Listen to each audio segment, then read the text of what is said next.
Friends, आज हम advance algebra 1 का क्वेश्चन करेंगे जो कि आपका HPU M102 के एग्ज़ाम में आया था।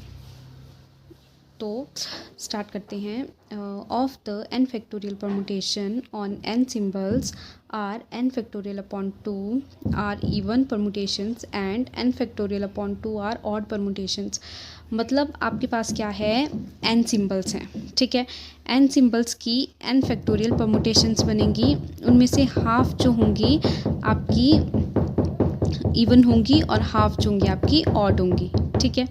यही लिखा हुआ है क्वेश्चन में और ये हमें निकालना है। तो सबसे पहले हमने क्या ले लिया, let Pn be the set of all permutations. हमने ले लिया Pn, हमने ले लिया सेट ऑफ ऑल परमुटेशंस ले लिया, ठीक है। ऑन एन डिस्टिंक्ट सिम्बल्स, यही चीज़ है कि एन डिस्टिंक्ट सिम्बल्स है, उनकी परमुटेशन है आपके पास ये, ठीक है। उसके सेट को हमने क्या बोल दिया, Pn बोल दिया। Then Pn contain n factorial distinct permutations of degree n। वही चीज़ मैंने बोली कि ये एन फैक्टोरियल डिस्टिंक्ट परमुटेशन ले रहा है, और एन फैक्टोरियल का मतलब है इसमें n नंबर ऑफ एलिमेंट्स आ जाएंगे, मतलब डिग्री कितनी आ जाएगी आपके पास n। Also Pn is a group with respect to permutation, multiplication and combination. और ये Pn जो है ग्रुप वो किसके रिस्पेक्ट में है, परमुटेशन, मल्टीप्लिकेशन और कंपोजिशन के विद रिस्पेक्ट, ठीक है। Out of these n factorial permutations let even permutations be O1 O2 OQ। अब हमारे पास जो इवन परमुटेशंस आ गई वो आ गई O1 O2 OQ, और इवन E2 EP हम क्या ले लेते हैं, ऑड परमुटेशंस ले लेते हैं। मतलब हमने दो तरह की ले ली, Q number of even permutations and P number of odd permutations ले ली, ठीक है। एन फैक्टोरियल में से ये तो दोनों को जब हम मिलाएंगे ऑड और इवन को, तो वो टोटल नंबर ऑफ परमुटेशन के इक्वल आ जाएगा, मतलब P plus Q is equal to n factorial आ जाएगा। अब हम क्या ले लेते हैं, T जो कि है ट्रांसपोजिशन। तो let T belongs to Pn be arbitrary. Arbitrary का मतलब है डिसाइडेड नहीं है, जो मर्जी ले सकते हैं, ठीक है। Such that T is a transposition so that T is an odd permutation। T क्या है आपके पास, ट्रांसपोजिशन है, और कैसी है, ऑड परमुटेशन है ये, ठीक है।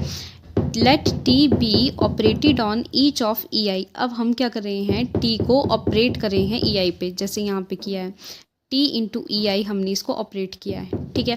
सेम वैसे ही हम इसको and similarly on each OI, और OI पे भी हम इसको T को ऑपरेट कर रहे हैं।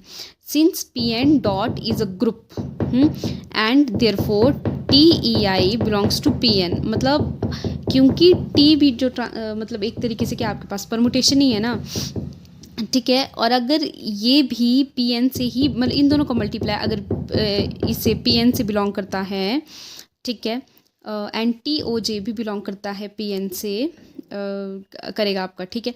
तो जो ये जो I है ये कब करेगा, जब I जो है वो 1 से P तक होगा, ठीक है, और J जो है वो 1 से Q तक होगा। जो हमने पीछे निकाला था कि J मतलब ये जो OJ वाले हैं ना, वो कितने हैं आपके पास, Q नंबर ऑफ एलिमेंट्स है, और I वाले कितने हैं, P नंबर ऑफ एलिमेंट्स है, ठीक है।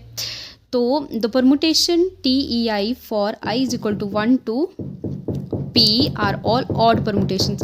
यहाँ पे आएगा इवन परमुटेशंस, ठीक है, क्योंकि T ऑड है, ये EI भी ऑड है, तो ऑड इंटू ऑड क्या हो जाएगा आपके पास इवन। तो जो परमुटेशन है आपकी TEI वो क्या आ जाएगी, ऑड परमुटेशन आ जाएगी आपकी। As we know that the product of even permutation and odd permutation is an odd permutation and also the transposition is always an odd permutation, ठीक है। ये तो हो गया इसका। अब अगर आप बात करोगे TOJ की, तो वो आपके पास क्या आ जाएगा, ऑड परमुटेशन आ जाएगा। क्यों आएगा, क्योंकि ऑड प्लस इवन परमुटेशन क्या हो जाएगा आपके पास, odd. Also these permutations are all distinct. और जितनी भी परमुटेशंस हमारे पास आएंगी, TE1 TE2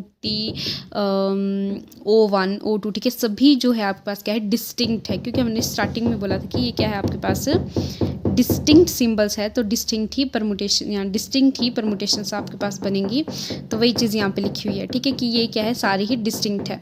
तो ये कभी भी आपके पास इस तरीके से नहीं हो सकता है कि TEI जो है वो TEJ के इक्वल आए या EI EJ के इक्वल आए, ठीक है। मतलब ये आपस में क्या हो जाएंगे, इक्वल टू कैंसिल हो जाएंगे इनके। Similarly the permutation TOJ J is equal to 1 to Q आपके पास जो हमने पीछे देखा था, ठीक है। Are all distinct odd permutations as we know that a permutation can not be both odd and even. The p even permutations even e2 ep are equal to q even permutations of to1 to2 toj। मतलब आपके पास क्या बोला कि कभी भी कोई भी एक परमुटेशन जो है वो पूरी तरह से ऑड और इवन नहीं होती है, ठीक है। उसमें से कुछ जो है आपके पास इवन है और कुछ जो है आपके पास ऑड है, ठीक है।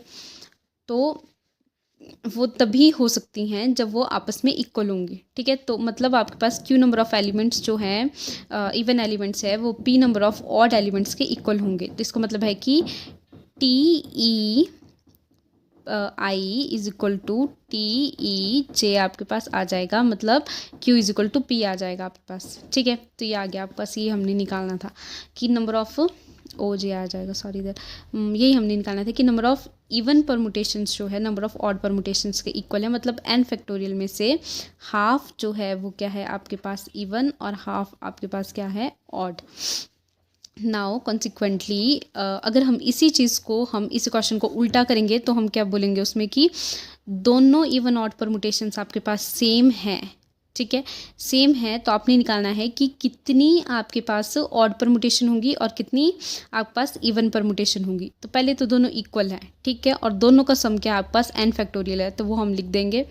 फिर क्योंकि दोनों इक्वल है तो दोनों में से किसी एक की वैल्यू हम पुट कर देंगे। जैसे मैंने यहाँ पे p की वैल्यू पुट की है, मतलब q की जगह p वैल्यू पुट कर दी है इधर, ठीक है। तो वो कितना आ गया आपके पास n फैक्टोरियल आ गया, दोनों को सम किया तो 2p आ गया is equal to n factorial, और p is equal to n factorial upon 2 आ गया। ये 2 इधर मल्टीप्लाई कर रहा था, इधर जाके क्या किया इसने डिवाइड, तो p आपके पास क्या आ गया n फैक्टोरियल अपॉन 2। यही हमने मतलब अगर आपके पास उल्टा क्वेश्चन आएगा तो ये हो जाएगा, या इसी के ही कॉन्सिक्वेंटली आपके पास सिचुएशन में ये आंसर आएगा। Thank you.